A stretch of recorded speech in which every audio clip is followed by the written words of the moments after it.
안녕하십니까. 주식 알고 투자하자 주알투의 윤정도입니다. 오늘 국내 증시의 흐름 개장주 상황과는 다르게 힘없이 미끄러졌습니다. 그 이유는 어떤 걸까요?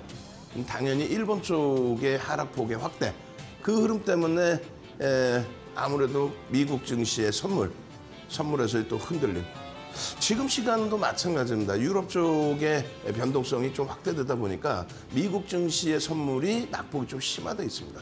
다만 미국 증시의 흐름 대비해서 유럽이나 일본 그리고 국내 증시의 흐름은 그다지 낙폭이 확대되어 있지는 않죠. 조금 더 냉정하게 시장을 바라볼 필요가 있습니다.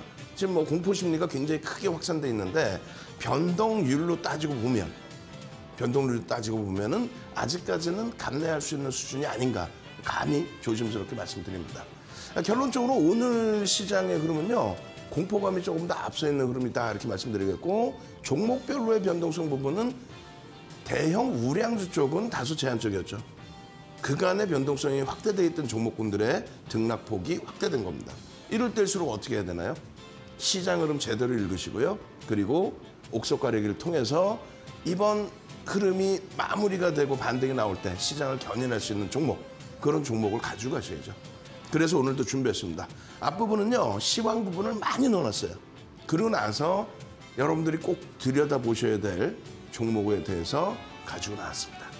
50분 동안 끝까지 시청하셔서요, 좋은 시황 가지고 가시고 그리고 종목까지 꼭 가지고 가시기 바랍니다. 저는요, 지금부터 50분 동안 힘차게 달려보겠습니다.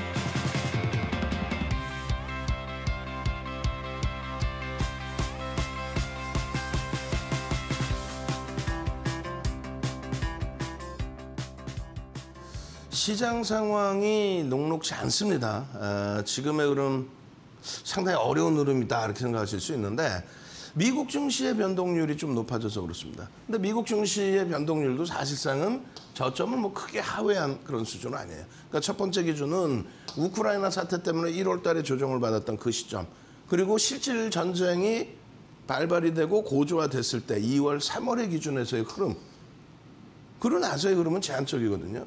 물론 지난 금요일 또 지난 목요일의 기준, 목요일날 기준의 미국장의 흐름은 S&P 500 지수도 또 나스닥 지수 기술주들의 흐름이 어마어마했죠. 사실상 5% 이상의 마이너스, 그러고 나서 종가가 4.99, 엄청난 변동폭을 나타냈습니다.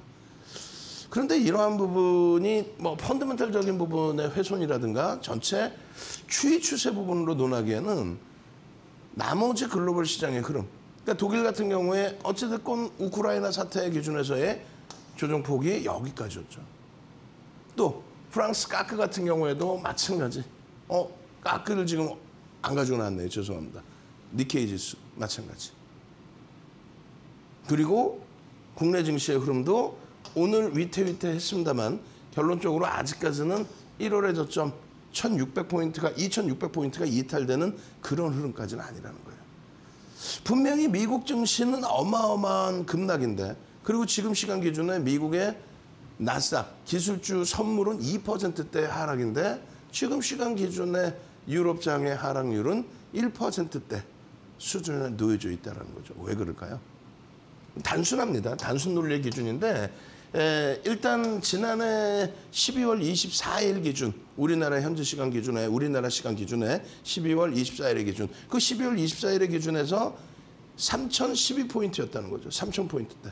그 기준에서 유럽이라든가 일본이라든가 국내 증시의 흐름, 이 변동률 대비해서 뭐 다우지수만 놓고 보면은 100%, 2배죠. 그리고 실질적인 미국의 지수를 논할 때는 사실상은 S&P 500 지수, 500개 우량 종목의 기준. 나스닥은 뭐 기술주 위주에서의 흐름입니다. 변동률도 굉장히 큰. 근데 이 흐름이 2배, 3배, 4배 뭐 이런 식의 등락률이 나온 이 흐름이 하락을 나타낼 때 기준에서는 미국이 제한적이었단 말이에요. 미국에 의한 사실상 조정이잖아요. 우크라이나 사태가 있긴 했습니다만 결론적으로 금리에 대한 이야기가 더 큰 거죠. 응? 미국의 영향이었는데 그동안 제한적이었는데 이번에 변동률이 좀 커져 있던 그런 상황이었어요. 그 변동률이 어떤 이유에서인지를 고민해 보셔야 됩니다. 지금 기준에 뭐 유럽, 일본, 우리나라도 많이 깨져 있지만 자, 이런 내용으로 한번 쭉 보셔야 돼요. 이 내용 다시 한번 간단하게 설명드릴 거고요. 일봉으로 한번 놓고 보시라는 거예요. 일봉. 다우지수 같은 경우에 잘 보시면 여기서부터요. 빰! 이게 왜 밀렸어요? 금리? 우크라이나? 더 이상 그 얘기 좀 하지 말자는 얘기예요. 이거 꽝! 왜 밀렸어요? 넷플릭스가 하루에 50% 가까운 폭락이 나타났죠. 그 다음 기준에 빰! 이거 왜 밀렸어요? 이거 테슬라가 트위터 인수한다고 하면서 개파락 10%에 추가 12%까지 급락. 그 다음에 반등 나왔다가 이거 꽝! 이것도 왜 밀렸어요? 아마존이 실적이 예상치를 하회했다. 그렇게 해서 또 폭락, 빵! 여기는 왜 밀렸어요? 아, 금리 얘기, 우크라이나 얘기 좀 하지 말라니까요. 이거 왜 밀렸어요? 또다시 아마존, 그러니까 인터넷 쇼핑몰의 다른 업체의 조정이 아마존의 조정으로 또 7%대 폭락. 또 테슬라의 기준에 2차 전지 문제 아니라 그랬죠. 트위터의 CEO를 맡겠다. 그렇게 되면서 8%의 또 폭락. 이게 연동이 돼서 전체 시장 자체를 휘두르는 거죠.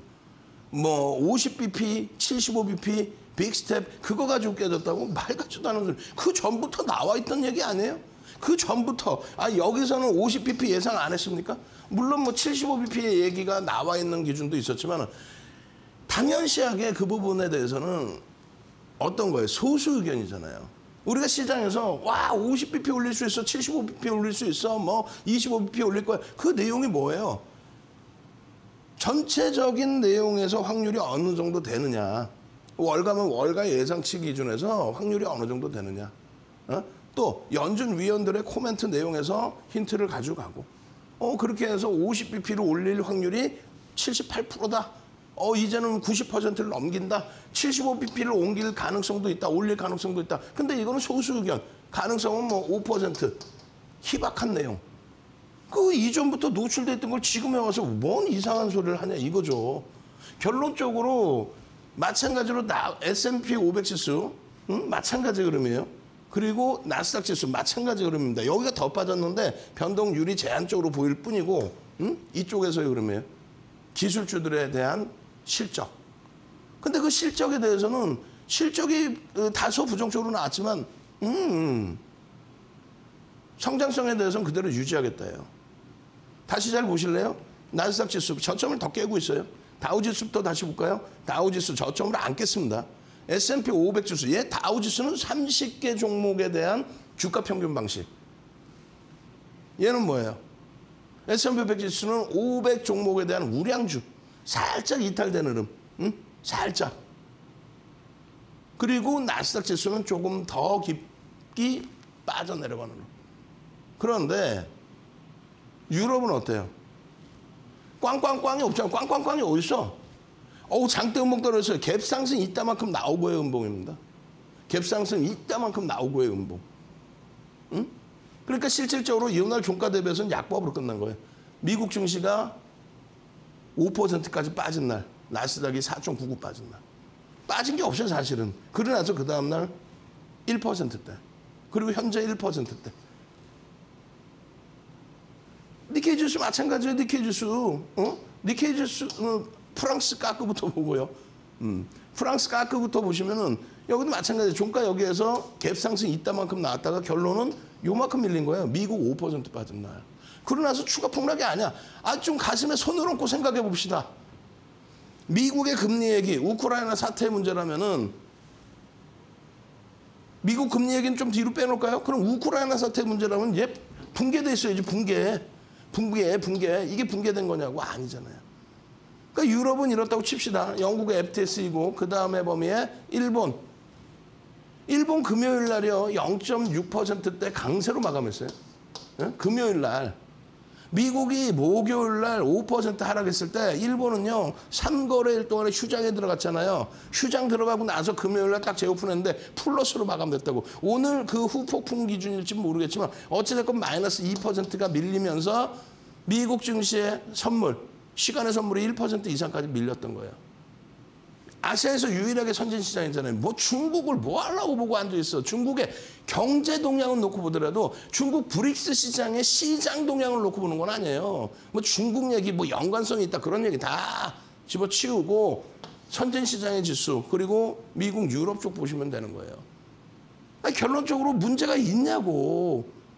지수가 빠지니까 그냥 다들 엉엉엉엉 울면서 왜 빠져요? 그러면 무조건 첫 번째가 금리, 두 번째가 우크라이나인데 실질적으로 뭔 문제가 있냐고 지금. 공포심리지 이렇게 되면. 지금 바닥에서 뭐 어마어마하게 미끄러져 내려갔습니까 이게? 아니죠. 아니잖아요.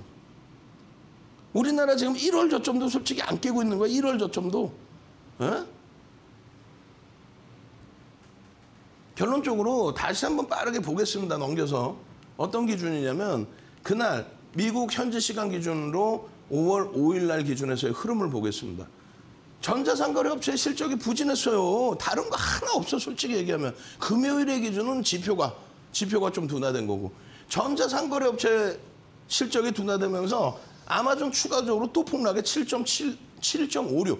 그러니까 시장이 무너져서 아마존이 무너지는 게 아니라 아마존 시가총액 극대형주가 무너지면서 또 테슬라가 무너지면서 시장 지수가 빠진 거죠. 그러다 보니까 이들의 실적에 대한 내용이다 보니까 나머지 국가들은 나머지 유럽 쪽은 뭐 쥐들 보고 거품 프리미엄 많이 붙여 있었는데 그게 무너지네. 근데 이 두 종목에 대해서 얘는 펀드멘탈 흐름이나 전기차 관련된 조정이 아니고 얘는 뭐예요? 성장성에 대해서는 여전히 유지를 하고 있다 이 기준이에요. 어마어마하게 올라온 부분에 대해서 차익 실현에 대한 부분. 금리 정책에 있어서 아까 말씀드린 것처럼 이 흐름을 50bp, 75bp, 50bp 이걸 몰랐냐고. 다 알려져 있던 내용인데 뭘 이게 무슨 문제가 됩니까? 그 다음에 얘기는요. 채권 시장의 장단기 금리. 장기 금리는 10년물이라고 했을 때 장기 금리는 오랫동안 가지고 있는 거니까 채권 수익률, 채권 금리가 높을 수밖에 없겠죠. 무엇 대비? 단기물 대비해서 높다는 거예요. 단기물은 이렇게 간다고 치면. 그런데 급격히 금리를 올리다 보니까 이렇게 크로스가 나온 거예요. 장단기가 단기 금리가 더 높아진 흐름. 이걸 가지고 시장이 침체된다는 얘기는 그럼 어떤 얘기가 되냐면 장기물이 경기의 둔화의 우려감 때문에 다소 하락을 해요. 단기물도 경기 둔화의 우려감 때문에 하락을 하는데도 불구하고 금리 때문에 살짝 올라가는. 그러니까 장기물의 하락에 의한 장단기 금리의 역전이라고 한다면 그건 문제가 됩니다. 장기물의 하락에 대해서는. 근데 장기물도 지금 뛰고 있잖아. 근데 무슨 이런 내용에 대해서 깊이 있게 얘기하는 거는요. 22시 30분에 어쩔 수 없이 오늘은 조금 늦을 수 있어요. 차량 추가적으로 하다 가니까 22시 30분 평상시에. 오늘은 조금 늦어서 뭐 22시 40분이 될 수도 있는데 결론적으로 22시 30분에 어디서요? 유튜브에 윤정두를 검색하고 유튜브에 윤정두를 검색해서 들어오십시오. 그렇게 해서 나머지 이 시황 교육을 마저 받으세요. 그리고 지금 너무 길어서 이 앞부분이 지금 지표 부분을 뒤에 다 보여드릴 건데. 그리고 지금 QR코드 나와 있죠. QR코드 찍고 들어오세요. QR코드 찍고. 여기 있잖아. QR코드 탁 찍고 들어오셔서 유튜브 링크 주세요. 교육 자료 주세요. 이 자료 좀 보고 내가 벽에다 붙여놓고 자신감 좀 회복합시다. 외환시장의 달러 인덱스가 104까지 올라왔죠 지금. 예? 금리를 올려서 달러 인덱스가 강세를 띈다. 어디서 그런 거짓말을 자꾸 들어오세요. 그런 거짓말하는 채널을 보시지 말란 말이에요. 금리를 인상시켰다고 달러 강세를 띈다. 말 같지도 않은 소리. 조금 이따 증거 자료를 다 보여드릴 거예요. 영국 금리를 4차례 인상했습니다. 25bp씩. 4번 연속. 따지고 보면 달러 미국의 금리 인상보다 오히려 더 많이 올린 거예요. 여기는 지금 75bp 올린 거고 여기는 4번 올린 거예요. 100bp를 올린 거란 말이에요. 결론적으로 얘네는 파운드가 급락이에요. 폭락. 금리를 올렸는데도. 그럼 뭐 경기 동향이 안 좋셨네. 말씀 잘하셨네. 달러 인덱스의 강세 부분에 있어서 경기 동향이 미국 쪽이 좋아요? 인플레이션 잡는 그 상황 속에서? 아니잖아. 근데 어떻게 강세를 띄워? 일시적인 현상이고 정책적인 기준이 또 포함되어 있고. 그 흐름 속에서 우리나라 달러의 1270원의 돌파, 엔화의 초약세. 비이성적이죠. 이 부분은 각국의 중앙정부나 각국의 중앙은행이 어찌됐건 공조를 해서 안정화를 시켜놓을 거란 말이죠. 상품 시장이 지금 뭐 시장 불안 때문에 금값이 폭등을 하고 안전자산이 폭등을 하고 유가가 폭등을 하고 그런가요? 그렇다고 해서 유가가 폭락을 하나? 경기가 둔화돼서 어렵다고 유가에 대해서 수요가 제한적이기 때문에 폭락의 흐름이 나오냐 이거야. 아니죠. 뭐 우크라이나 사태 때문에 막 그냥 폭등이 나옵니까? 아니잖아. 둘 다. 근데 채널만 돌리면 왜 이렇게 공포감을 줘? 공포감 주는 이유는 별거 없습니다. 말씀드린 것처럼 제도권 인사라든가 각 경제연구소의 뭐 연구원분들이라든가 이런 분들이 말씀을 하시는 거는 귀담아 들으시면 돼요. 그분들은 공포감 조성 안 합니다. 그런데 꼭 보면은 남의 의견을 자기 것처럼 표현하는 사람들, 윤정두 같은 사람들, 윤정두는 지금 해석을 해드리잖아요. 윤정두가 지금 여기서 야 미국의 파월 의장이 바보 같은 짓거리를 하고 있어요. 일이 있다고 소리 안 하잖아요. 채널 돌리면 뭐라 그래? 뭐 연준 위원들이 잘못해서 뭐 금리를 올리고 있다. 그거는 그 자격이 되는 분들이 소수 의견을 내는 거일 뿐이지. 윤정두 같은 사람들은 나와서 그러면 해석을 해드리면 되는 거예요. 지금 결론적으로 달러 인덱스가 104인데 이게 시장에 영향을 줄 거냐. 지금 원달러 환율 문제 때문에 외국인이 계속 팔 거냐. 이것에 대한 해석을 해드리면 되는 거예요. 연준 위원분들이, 연준 의장 한 명의 의견이 아니라 연준 의원들이 의견을 모아서 50bp를 올린 거고 그리고 경제 동향을 또 볼 것이며 그 다음 후속 조치를 취하는 그런 일련의 과정을 가지고 가는데 거기다 대고 이거 잘못됐어. 지금 올리면 뭐 경기가 둔화될 거고 경기가 둔화되면 뭐 연준이 아이고 잘못했네 다시 할까. 소설을 써요. 눈에 보이는 것만 믿으십시오. 눈에 보이는 것만. 그래서 일봉 차트 빨리 넘겨드리고 차분하게 여러분들께 설명드릴 시간이 사실은 모자라요. 모자르기 때문에 좀 빨리 기준을 잡아서 넘겨드릴 거예요. 이거 언제 22시 30분에 어떻게 QR코드 딱 찍고 들어오셔서 유튜브에서 추가 교육 해드리는 거 꼭 교육 받으십시오. FOMC 회의 1년에 8번 열려요. 그거부터 스타트를 잡으십시오. 1년에 FOMC 회의가 몇 번 열리는지도 모르는 분들이 계신단 말이에요. 그러면 안 돼요. 1년에 8번 열린다. 그리고 금리 인상 관련된 내용은 벌써 이미 나중에 흐름까지도 전부 예상치가 나와 있다. 그 예상치의 확률이 어느 정도로 바뀌느냐. 그 정도가 중요성을 가져간다. 나머지 부분은 하루 아침 일어나서 이게요 저게요 할 필요가 없습니다. 매번 해드린 금리 요건이에요. 또 CDS 프리미엄 요건입니다.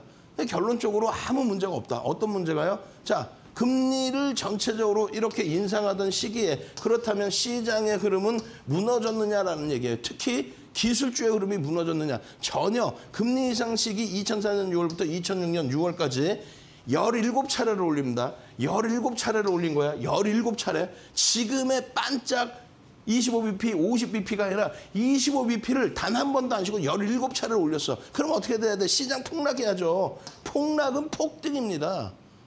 그만큼 경기가 좋다라는 인식인 거예요. 마찬가지로 2015년 12월부터 2018년까지 금리 올릴 때 시장 폭등이었지 폭락이었습니까? 예? 금리를 낮추는 시점에 금리를 낮춰서 경기를 부양할 만큼의 흐름이구나. 그렇게 해서 폭락인 거지. 이게 2004년 6월부터 2006년 6월까지 흐름이고요. 그리고 금리를 낮출 때, 금리를 낮춰가면서 경기를 부양할 때, 저 때가 얼마냐? 5.25란 말이에요. 1% 금리에서 17번 올려서, 그렇게 해서 4.25%포인트를 올려서 5.25%가 된 거예요. 그 흐름에 정점을 찍고 서프라임 터지고 리먼 터지면서 결론적으로 이렇게 빠져내려갑니다. 금리를 낮춰가면서 경기를 부양해야 될 정도의 흐름이 나올 때 다시 2015년도 이후의 흐름에서는요. 이런 랠리가 나오는 거예요. 이런 랠리가. 야, 지금은 가파르게 올리냐. 가파르게. 17번을 올린 거는 가파르지 않나요? 회의할 때마다 17번 올린 거는 작년에 올릴 시점에 못 올렸던 부분이 있으니까 지금에 와서라도 가파르게 올려서 인플레이션 잡겠다는데 10년 만기 금리 와 난리 났다고. 뭔 난리가 나. 기억 안 나세요? 작년 1월 달 기준에서부터 해서 여기서 보시면 작년 1월 달부터 해서 그러니까 얼마 1.3에서 1.7까지 올라올 때 쌩 난리가 났었어요. 그 윤정두가 맨날 하는 얘기가 3% 넘겨도 이상할 거 없습니다. 걱정 마십시오. 이 당시에도 시장 붕괴가 있었다 없었다. 무슨 얘기하고 있어. 이 당시에 무슨 시장 붕괴가 있어. 결론적으로 3을 넘긴 거, 3%를 넘긴 게 다소의 부담은 될 수 있어도 이것 때문에 시장이 지금 붕괴되는 흐름은 나와 있지 않다라는 거고 달러 인덱스의 강세에 대해서도 엔화 대비해서 초강세를 띠는 거예요. 나머지 화폐에 대해서 초강세가 아닙니다, 사실상. 그리고 금리를 올려서 강세의 기준이다. 금리 더 많이 올린 영국 파운드는 어떻게 됐어요? 폭락의 기준이 연출이 됐죠. 응? 안전자산이 엔화라면서요. 달러 인덱스가 104를 넘겼다고 문제 발생되는 거 있어요? 그리고 금리를 올렸다고 달러가 강세를 띱니까? 그럼 이건 뭐야? 이때 금리 안 올렸어요? 2015년부터 2015년 12월부터 2018년 12월까지 금리 올렸는데 이건 뭐냐고. 이건 뭐냐고. 눈으로 보이시는 것만 믿으시라고요. 예? 아니 금리 올릴 때 달러가 왜 약세를 떼 그러면. 결론적으로 지금 달러 인덱스의 강세 부분에 있어서는 다소의 시각차가 있겠습니다만 주류의 흐름은 엔화의 이런 초약세 부분이 다시 전환이 될 것이다. 그리고 당연히 국내 증시의 흐름에 영향을 미칠 수 있는 원화의 기준에 있어서도 우리나라의 원화만 지금 훼손이 되는 게 아니죠. 그잖아요. 그래서 결론은 이 원화의 흐름에 있어서도 내려올 것이다. 그냥 막연하게 윤정두는 막연하게 1150원 이렇게가 평균치입니다라고 얘기할 수 있어요. 그건 어찌 보면 막연할 수도 있어. 그런데 경제학 논리상에서는 수출입 동향이 있을 것이며, 그죠? 수출입 동향. 우리나라 지금 수출 동향이 그렇게 나쁘지 않단 말이에요. 수출입 동향에 의해서 수출이 긍정적인 흐름에 있어서 그렇게 해서 달러를 받아서 우리나라 원화를 다시 사서 우리나라 원화를 사서 지급을 해야 될 거 아니에요. 급여도 지급해야 되고. 그런 기준으로 따져봤을 때 지금 모든 경제연구소라든가 이런 쪽에서의 전망치가 우리처럼 윤종처럼 방송 나와서 있잖아요. 이런 사람들 말고 결론적으로 경제연구소, 예를 들면 삼성경제연구소, LG경제연구소, 현대경제연구소, 연구소들 있잖아요. 국책기관들 말고. 그런 데서 환율을 대충 얘기할까, 윤종처럼? 아니죠. 명확한 근거를 가지고 얘기하겠죠. 이래 해서 수출입 동향이 이래 하고 글로벌 전체 시장의 금리 정책이 이래 하니까 결론적으로 달러 인덱스가 어떻게 움직일 것이며 또 우리나라의 원화 가치는 어떻게 움직일 것이다. 그 평균치가 연말 기준으로 1,200원을 예상하고 있다는 거예요. 그냥 부채도사, 쪽집게도사 모셔다 놓고 얼마야? 1,200원이야? 이게 아니라 그 1,200원을 예상을 가지고 가고 있다는 건 어떤 게 중요한 거냐면 이런 내용이 된단 말이에요. 원달러 환율이 1,275원인데 외국인들이 사겠느냐?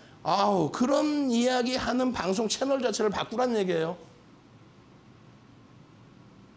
외국인들 시각에 있어서 예를 들면 외국인들 시각에 있어서 지금 요 파란 색깔 선이 뭐예요? 요게 바로 원달러 환율입니다. 근데 이 원달러 환율, 외국인들 시각에 있어서 이 원달러 환율이 1,400원까지 만약에 내려온다. 1,400원까지 내려올 걸로 생각이 된다. 예측이 된다. 그럼 얼마? 환차손이 원화를 갖고 있으면 마이너스 10%. 무슨 얘기냐면 지금 1달러 주고 1,270원을 받았어요. 1달러 주고 지금. 근데 내가 돈이 필요해서 달러가 필요해서 달러 살려고 했더니 1,400원까지 내려가 있어. 원화 가치가. 그럼 1,400원이나 주고 1달러 사야 돼. 나는 1달러 주고 1,270원 바꿨는데 이거 뭐야? 그게 바로 환차손이잖아요. 해외여행 많이 다니시니까 알잖아. 코로나19 때문에 해외여행 못 가셔서 그걸 까먹으셨어 벌써? 환율이라는 게 별거 없단 말이야. 그 시각이란 말이야. 그 시각. 근데 외국인들이 앞집에 토마스 형이야? 뒷집에 무슨 찰스 형이야? 외국계 기관 투자자란 말이에요. 분석 능력이 없는 사람들이 아니라 기관 투자자들. 그들의 예측 범위도 예를 들면 우리나라 연말 환율을 1,200원으로 본다. 그게 만약에 이들도 그렇게 생각을 한다면 1,270원 대비해서 1,200원으로 다시 돌려놓겠죠. 그렇게 된다면 1,200원으로 이거 너무 과도한데? 과도하지 않아요? 여러분들이 평상시 못 느껴보던 환율에 놓여져 있는데 과도하지 않냐고. 그렇다고 해서 우리나라가 무슨 뭐 화폐 가치가 훼손될 정도의 어떤 큰 문제가 발생된 것도 아니고 그냥 글로벌 시장의 연동성이잖아. 달러 인덱스가 너무 강세를 띄는데 쥐들 뭐 문제 있다면서 왜 이렇게 강세를 띄지? 이렇게 해석이 될 거 아닙니까? 그렇게 해서 시각이 1,200원으로 설정이 된다라고 한다면 외국인들이 당연히 여기서 매수죠. 1,400원까지 간다고 생각하면 매도겠죠. 그러면 마지막으로는 여러분들이 판단하시는 거야. 윤정도는 할 말 다 해드렸어. 환율에 대해서, 환율과 외국인에 대해서. 환율이 1,270원이니까 외국인이 판다가 아니고 외국인이 팔아서 1,270원이 아니고 원화 가치가 더 훼손될 것 같다. 혹은 달러가 더 강세를 띨 것 같다. 그 범위가 어느 정도 수준이냐. 내가 환차 손을 피할 수준이냐. 아니면 지금부터 돌려서 이제는 환차 이익이 나올 수준이냐. 근데 전망치는 모든 경제연구소나 내놓으라 하는 기관 투자자들 그쪽에서는 1,200원 수준을 연말까지 본다는 거예요. 그럼 수급은 개선될 수 있다. 그런 논리를 보셔야 돼. 그럼 가끔 삐딱선 타시는 분들, 뭐 분석 내용이 다 틀리고 뭐. 그 자기 우물한 개구리식의 분석 내용 갖고 말씀하지 마세요. 뭐 그 모든 분석이, 환율에 대한 분석이 주식시장을 여러분들 단기 매매 하시는 거 그거를 설정해 드리려고 분석을 합니까? 전체적인 경제 동향을 놓고 보고 또 기업들의 수출입 전략 또 환해지에 관련된 내용 그런 것을 기준 잡기 위해서 엄청난 비용과 인력을 들여서 분석하는 내용이란 말이에요. 그 내용이 틀릴 수는 있지만 여러분들이 일부의 분들이 뭐 이거 맞지도 않아 뭐 이거하고는 전혀 다르다는 얘기예요. 냉정하게 판단하시고 냉정하게 보십시오. 35년 주식하면서 여러분들께 24년 이상을 멘토링 서비스를 해드렸어요. 지금 같은 시장 상황들 많이 경험했습니다. 지금 같은 시장 상황들. 믿을 수 있는 멘토의 이야기를 들으시고 이런 유가 부분에 요 꼬리 부분이 여기 있거든요. 지금 이 유가 부분이 여기까지 치고 올라와서 진짜 우크라이나 사태 때문에 굉장한 문제가 발생됐다. 그게 아니잖아. 꼬리 다 달고 내려왔잖아요. 그죠? 1월 달에 고점이 이런 라인들이란 말이에요. 그 위치에서부터 얼마 올라가 있지를 않아요. 만약에 경기가 극심하게 침체되는 상황이라고 한다면 이런 폭락의 연출이 되는 게 맞죠. 극심하게 침체라면. 이거는요. 달러 인덱스의 강세로 전환되는 흐름에서요. 달러 인덱스 강세로 전환되는 흐름 속에서요. 이거는요. 금리를 올릴 만큼 경기가 살아나서 수요가 들어왔기 때문에 기준. 이거는요. 다시 코로나19의 흐름. 이거는요. 다시 기표가 금리를 올릴 정도로 살아나서의 흐름. 어디서 지금 지표가 경기 침체 지표의 흐름이 나옵니까? 어디서? 비이성적인 흐름이 어디서 나와요? 상품에서도 없고 채권에서도 없고 외환시장에서도 없고. 그럼 이런 내용들을 다시 한번 보셔야 되는 거죠. 지금 시간 없으니까 쭉쭉 넘어갑니다. 예? 생각해보세요. 지금 채널 돌리면 뭐라 그래요? 채널 돌리면 증빙자료 단 하나도 안 갖고 나와서 그냥 우크라이나 전쟁 뭐 러시아의 뭐 전승기념일에 뭐 아이고 금리가요 뭐 빅스텝이 어쩌고저쩌고 그리고 간단하게 얘기하고 나서 돌려서 얘기를 뭐라고요. 그래서 저한테 오세요. 대박 내드릴게요. 아 진짜 답답합니다. 단 하나만 놓고 보십시오. CDS 프리미엄이에요. CDS 프리미엄이 요 바닥에 있습니다. 우리나라의 5년 만기 국고채 발행을 했을 때 이자율을 얘기합니다. 리먼 터졌을 때 여기, 그 다음에 미국의 신용등급 강등했을 때 저거. 지금은요 전혀 문제 없어요. 전혀 움직임 자체가 없어요. 시장이 진짜 붕괴가 되고 문제가 될 것 같으면 저기서 움직임이 나온다. 그리고 이게 지금 언제야? 1월 6일 날에 세계 중앙은행의 기준금리입니다. 지금의 기준은요? 지금의 기준은 우리나라도 1.5야. 우리나라 1.5인데 왜 이제 막 미국의 연준의 기준 0.75에서 1%의 기준인 거죠. 그 기준의 흐름보다 위에 있는데 왜?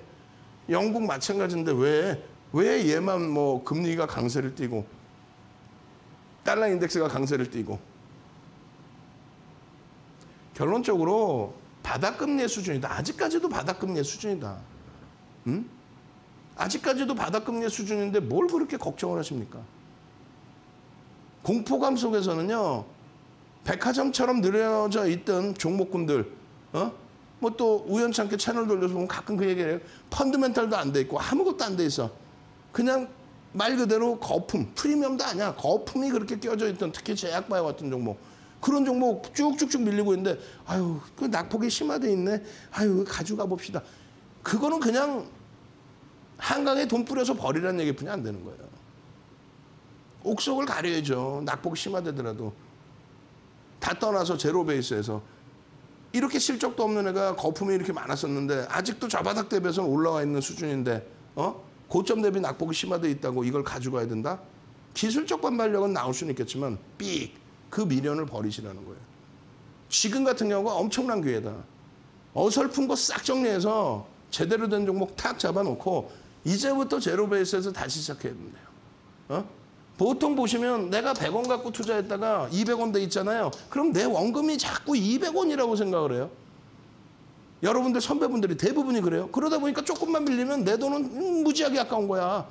그 정리를 못해 손절을 못하고. 내 원금이 원래 100원이었다고 생각을 하세요.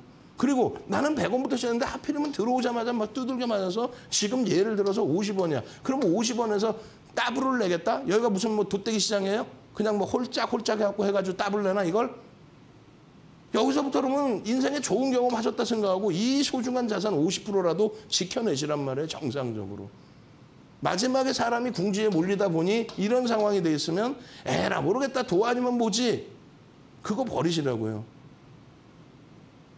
여기는 정상적인 시장인 거지 여기가 돗대기 시장 아닙니다. 아시겠죠? 채널 돌리지 마시고 뒷부분의 종목분들 또 오늘의 시황 부분도 간단하게 말씀을 드릴 건데 제대로 옥석 가리기 해서 가져가세요. 채널 돌려봐야 뭔 얘기예요. 근거 없이 그냥 데이터 없이 보도자료 떠들고 있고 자기 머릿속에서의 해석이 아니라 남의 거 갖다 자기 거 있냐 얘기하다 보니까 횡설수설 하고 있고 그런 상황에서 또 비이성적인 종목군들 전부 끄집어내서 오늘은 윤정 하나도 안 갖고 왔어. 그런 종목은. 비이성 종목 끄집어내서 보셨죠? 오늘 상한가 갔죠? 시가총액 800억짜리, 900억짜리, 1000억짜리. 비이성적으로 올라와서 2000억짜리, 3000억짜리. 자, 어려운 장에 함께 시장 상황 잘 판단하고 내 종목 싹 다 정리해서 옥석 가리기 해서 진짜 이 시장에서 살아날 때 살아남을 수 있는 또 불기둥 만들어서 내 손실폭 원금 회복할 수 있는 그런 포트폴리오 구성하고 싶으신 분들 그런 분들만 참여하십시오. 선착순 100명입니다. 벌써 이미 이렇게 딱딱한 이야기하고 있는데도 불구하고 상당히 많은 분들이 들어와 계세요. 오늘 오시는 분들께는 크게 두 가지 선물을 드립니다. 첫 번째는 윤정두가 직접 집필한 캔들 도서 한 권을 선착순 100명께 통으로 드리고요. 두 번째는요. 지금 말씀드린 이 시황에 대해서 1시간, 2시간짜리 이렇게 온라인상에서 교육해 놓은 자료 그리고 지금의 자료 두 가지를 드립니다. 들어오신 분들은 교육의 힘 QR2 자료 주세요. 아시겠죠? 교육의 힘 QR2 자료 주세요. 참여하시는 방법 화면을 통해서 자세히 알려드립니다.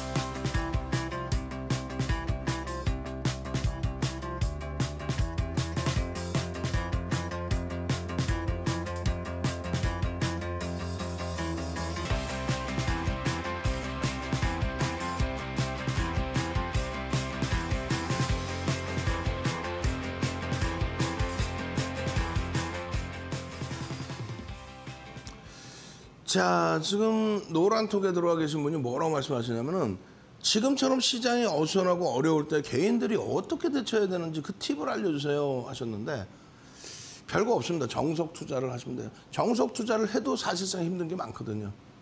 변동성에 대해서.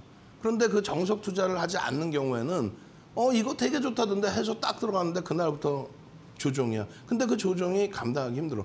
왜? 비이성적인 급등, 실적 없이 그냥 이슈만 가지고 그런 종목이 빠져나갈 때는 그냥 그대로 곤두박질 칩니다. 근데 이렇게 됐을 때 그러면서 이럴 때는 사실상 못 들어가요. 그래놓고 정점에서 이제 마지막에 들어가든지 아니면 이런 데를 낙폭과대라고 여기서 들어가. 여기 조금만 움직여주면 끝나는 거죠. 그래서 여러분들이 교육을 받는 건데 그 교육은 또 받기 싫으시고 그러면 안 되죠. 결론적으로 코스피 지수의 흐름이 1.27%. 자, 오늘은 개장 초에 시초가 형성되고 강세를 띄었단 말이에요. 긍정적이겠다. 금요일 날 니케이 지수도 긍정적이었다 했는데 그냥 주구장창 미끄러져 버리는 흐름. 좀 많이 아쉬운 흐름이 됐죠. 코스닥 시장은 뭐 전체가 다 시가총액 20위까지가 전체가 다 시퍼렇습니다. 뭐 그도 그럴 것이 아까 봤을 때 1000개 이상의 종목이 무너져 내렸잖아요. 그나마도 변동률이 시가총액 상위 종목은 그나마 제한적입니다. 뭐 변동률 높은 쪽은 뭐 어마어마했죠. 유가증권 시장은 그나마 뭐 빨간색 불이 들어와 있는 쪽도 있는데 일단 하이닉스 뭐 장중에 강세를 띄었다는 것에 의미를 좀 부여하고 싶고요. 그다음에 삼성전자도 장중에 강보합까지 형성. 그리고 기아라든가 LG화학 오늘 SDI하고 많이 밀렸어요. 근데 이제 뭐 현대차 이런 쪽의 흐름. LG화학 같은 경우 많이 미끄러졌지만 매번 말씀드린 것처럼 자산가치 그다음에 실적 감안했을 때 흐름은 상당히 과도하게 지금 조정을 받고 있다는 기준이죠. 항상 보실 때 개인들이 어떻게 할까요? 조금 전에 질문 주셨다 그랬잖아요. 어렵게 생각하지 마세요. 이 부분만 놓고 보세요. 이 부분만. 어느 종목의 실적이 기준점을 잡을 수 있는 실적이 될까? 현대차, 기아, 그다음에 LG화학의 기준, 그리고 하이닉스, 삼성전자. 또 LG화학의 LG에너지솔루션에 대한 지분 81.8%, 할인율 50% 잡아주더라도 LG화학은 최소 범위를 잡아도 시가총액 얼마? 50조까지는 가 있어야 정상적. 그래도 저평가다. 그래도 저평가다.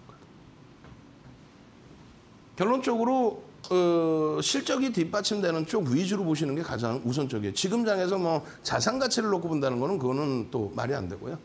그리고 오늘 여러분들 선배분들께서는 유진 같은 종목에서도 며칠 전부터 계속 말씀드렸죠. 근데 이 우진은 뭐 고점 대비해서 어찌됐건 밀리고 끝났는데 시가총액이 이렇게 많이 들어 올려진 상태에서 시가총액이 3천억이에요. 근데 비슷한 종목군들 기준에서 이제 거꾸로 역으로 무너진 종목이 많죠. 일동홀딩스도 좀 아쉬웠던 거는 뭐냐면 거래량이 제한적이라는 거예요. 이게 지금 왜 움직였냐면 별거 없습니다. 투자 경고가 해소가 됐기 때문에. 그래서 지난 금요일, 목요일부터 이야기를 했단 말이에요. 투자 경고가 이제 해소될 시점이기 때문에 변동성이 나올 수 있다라고. 이제 투자 주의 지정 부분이 해소가 되고 나면은 그러고 나면은 일단은 다시 한번 변동이 나올 수도 있겠지만 거래가 수반되지는 않고 있어요. 전체 시장이 좀 어려운 만큼 조금 주의를 해야 되고 오늘 기준에 코스모 신소재가 대단한 거죠. 장중에 쭉 미끄러졌다가. 그동안의 수급 논리입니다. 수급이 굉장히 뛰어나요. 뭐 성장성에 대해서 긍정적으로 평가를 하고 있고 그 성장성 긍정적이지 않은 종목이 어디서 사실은. 어찌됐건 1조 이상짜리 종목에서 코스모 신소재 그리고 오늘의 기준에서 이제 한국항공우주 계속적으로 고점을 넘기고 있습니다. 정책적인 기준이 있고 대한전선 같은 경우에는 일단 금요일 날 여러분들께 전량 정리 2조 8천억 수준의 종목인데 프로그램에 의해서 많이 좀 움직이는 게 있어요. 펀더멘탈적인 부분은 다소 제한적입니다. 그래서 변동성에 대해서 좀 주의 깊게 한번 이렇게 들여다보고는 있는데 월요일 같은 경우는 깊이 있게 들여다보지는 않았어요. 일단은. 어찌됐든 1조 이상짜리 종목이 지금 260개사 정도 있으니 1조 미만짜리 종목은 가급적이면 교육용으로만 일부만. 그 1조 미만짜리 종목에서는 거래 대금이 좀 수반되는 종목만. 그러니까 오늘 기준에 뭐 노터스라든가 노터스는 그나마 시가총액 3천억 이상인 걸로 기억을 하고 나머지 종목은 시가총액이 굉장히 작아요. 뭐 800억, 900억. 시가총액이 작은 종목은 그 위치에 놓여져 있을 수밖에 없는 그런 내용을 가지고 있는 거죠. 조금 비껴가자는 거고요. 그리고 오늘 SK 하이닉스나 이런 종목 위주로 좀 보자는 거예요. 한국항공우주 이런 종목. 그렇게 해서 5월 2일 날 지난주 월요일이 됩니다. 5월 2일 날 여러분들께 방송해드리고 그다음에 야간 교육할 때 한국항공우주 좀 어때요? 어마어마하죠. 그리고 최근에 뭐 팜스토리, 휴림노보, 대한제당, 뭐 하림 변동성이잖아요. 근데 이 변동성을 그대로 유지하고 가기가 어려워. 차익 실현 범위를 설정해야 되는 거고요. 그다음에 휴림노봇이나 이런 종목은 여러분들 선배분들은 또 대한제당 이런 종목은 여러분들 선배분들은 전부 또 하림 전부 차익 실현. 그리고 이제 팜스토리 시간에서 8% 움직였는데 오늘까지 조정이에요. 그 조정을 가지고 와 이거 사두면 시간에서 대박 내겠지. 그걸 어떻게 하나? 부채도사야? 시간에서 장난치는 걸 어떻게 알아요? 결론적으로 팜스토리를 보신다면 내일 기준에 개장 초에 거래가 얼마나 터지고 양봉이 유지가 되는지 그것만 보시면 됩니다. 팜스토리 내일 기준에 기준 거래량 얼마요? 8천만 주 잡아드립니다. 8천만 주. 예? 8천만 주에 시간별의 거래량 형성되고 양봉이면. 그리고 한국항공우주는 어떻게 해요? 추세적인 전략으로 들여다보실 수 있다. 그리고 지난주에 뭐 휴림노봇 난리 났었죠. 뭐 눌릴 만큼 눌렸다? 아니에요. 거래량 터져야만 들여다볼 수 있다. 그리고 여러분들 선배분들도 로봇 관련주 이렇게 봤는데 대단해요. 우리 직원분들 혼내줄 거야. 그 뒷장에 또 있잖아. 문나님이 또 여러분들 선배분이 로봇 관련주 3월부터 해서 여러분들께 노란톡에 오픈을 해드리고 대단합니다. 보셔야 될 것 같습니다. 그렇게 해서 거래되는 거래량만 터지면 들여다보면 되는 거예요. 거기에 이제 뭐 TYM, 오늘 에코프로비엠도 밀리긴 했지만 권리락 받고 나서의 흐름, 그렇게 최악의 상태의 흐름은 아니었다. TYM 같은 경우는 여러분들 선배분들은 뭐 상한가 잡아내시고 수익 범위, 거기에 대한전선. 그렇게 해서 결론적으로 5월 6일 금요일 공약주에서도 대한전선 개장 전에 들어와서 결론은요. 그날 변동성 뭐 20%대 변동성. 그리고 꼬리 달려요. 전량 차익 실현. 그리고 월요일의 기준에서도 대한전선의 변동성의 흐름을 다시 잡아낼 수 있었던 부분이죠. 근데 전체적으로 이러한 종목군들의 변동성도 중요하지만 제일 중요한 건 뭐다? 하이닉스다. 지금 시가총액 최상위 종목군 중에서도요. 하이닉스만큼 저평가되어 있는 상태의 종목이 없어요.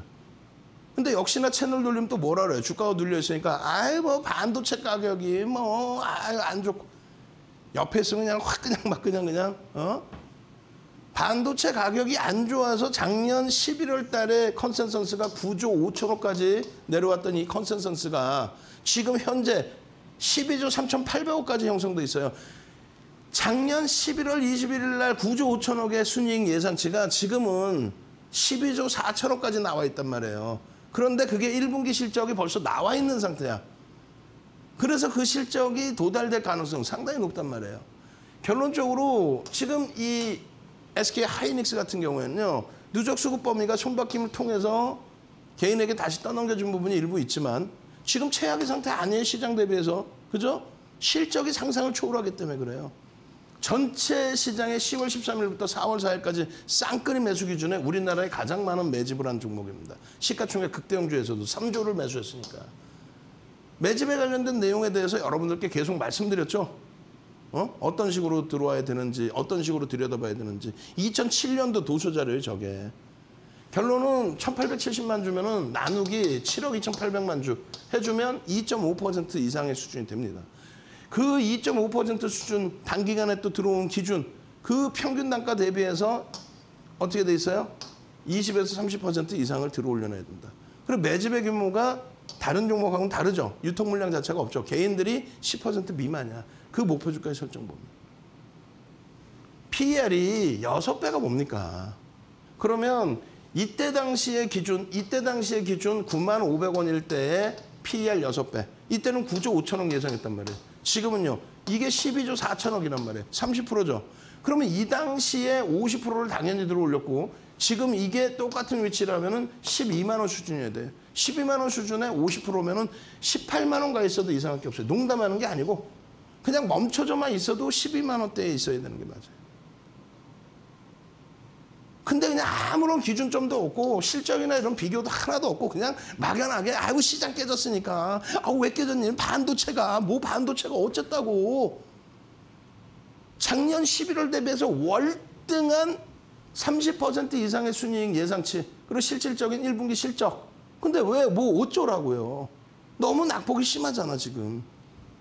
어떻게 해야 되겠어요? 이제부터라도 정신 똑띠 챙기셔서 엉뚱한 종목 싹 지워버리시고 제대로 된 종목에서 하이닉스 50% 올랐다니까 10월 저점 대비해서요. 더블 내겠다 200% 내겠다. 아유 그렇게 되면은 뭐 세상 우리나라 건물 반을 윤정두가 다 샀게. 그런 말장난에 현혹되지 마시고. 이번에 또 어떻게 됐어요? 내일 이제 대통령 취임식 하죠. 이번 정부가 내세우는 게 또 뭡니까? 증권범죄에 대해서 강한 잣대를 들이대겠다. 합수부 다시 만들겠다. 소형주, 잡주들, 비이성적인 테마주들 한 방에 갑니다. 자, 노란톡 참여하셔서 함께 움직이시는 방법. 전체 화면으로 QR코드를 올려드릴 테니까 QR코드 찍고 들어오셔서 참여하십시오. 참여 방법 화면을 통해서 자세히 알려드립니다.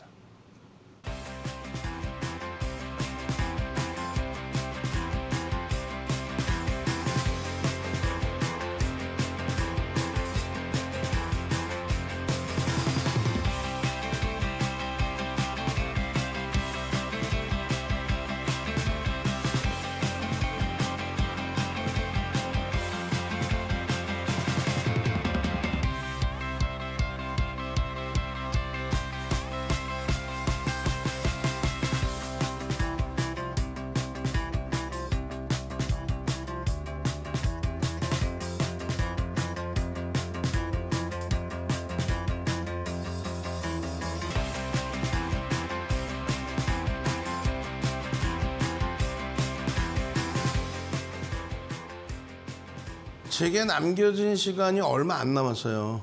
근데 오늘 원래 이 교육에 대해서 조금 더 들여다보려고 했단 말이죠. 그랜벨의 매매 법칙. 오늘 여러분들 선배분들께서 노란톡에서 어떤 질문 주셨냐면은 다 좋습니다. 시장이 무너져서 대형주도 같이 무너질 때 이동평균선이 무너지면 이탈되면 그건 어떻게 해석을 합니까? 라고 말씀드렸어요. 그래서 말씀드린 게 기술적 분석이라는 거는 펀드멘탈 분석을 하고 난 이후에 기술적 분석을 하는 거다. 그 이동평균선의 경우는 여러분들이 보시는 OMA, 뭐 20MA 이런 기준은 단순 이동평균이라고 우리가 표현을 합니다. SMA라고 표현을 해요. 그래서 그거는 뭐냐면 5거래일, 20거래일 동안의 종가 산술 평균이에요. 장중 매매 가격 평균치도 아니고. 그래서 그랜빌이 기울기를 놓고 봐라. 이동평균선에 대해서 5일선을 탔네 안 탔네의 기준이 아니라 기울기가 살아있는 상태에서의 흐름이라면 편입의 기준을 설정할 수 있다. 그래서 기울기를 놓고 봐라. 이 얘기를 합니다. 그런데 오늘날의 기준에서는 그조차도 바뀝니다. 어떻게 바뀝니까? 보조지표를 활용하죠. 그 보조지표를 활용하게 되면서 결론적으로 매직 시그널이라고 표현을 해드렸는데 MAO, MACD 오실레이터. 한국항공우주 같은 경우가 지금 정부 정책에도 맞물려 있어요. 항공우주에 대한 성장, 이 부분에 대해서 육성. 결론은 여러분들께 언제예요? 1월 20일 날 37,000원 수준에서부터 2월 말에도 37,000원 수준에서부터 3월 달에도 37,000원 수준에서부터 지금 5만 원 수준을 찍어놨어요. 5만 원 수준을. 근데 여러분들 보시면 이런 매직 시그널 부분을 교육을 받으셔야 돼. 매직 시그널만 보면 그대로의 범위가 나오거든요. 이동평균선에 대한 가장 기초적인 내용입니다. 이 내용은요. 22시 30분에 추가 교육을 통해서 오픈을 해드리겠습니다. 갭에 대한 내용까지. 지금 QR코드 찍고 빠르게 들어오십시오. 저는요. 22시 30분 이후에 온라인상에서 추가 교육 진행해드리겠습니다. 주식 알고 투자하자 주알투의 윤정두였습니다.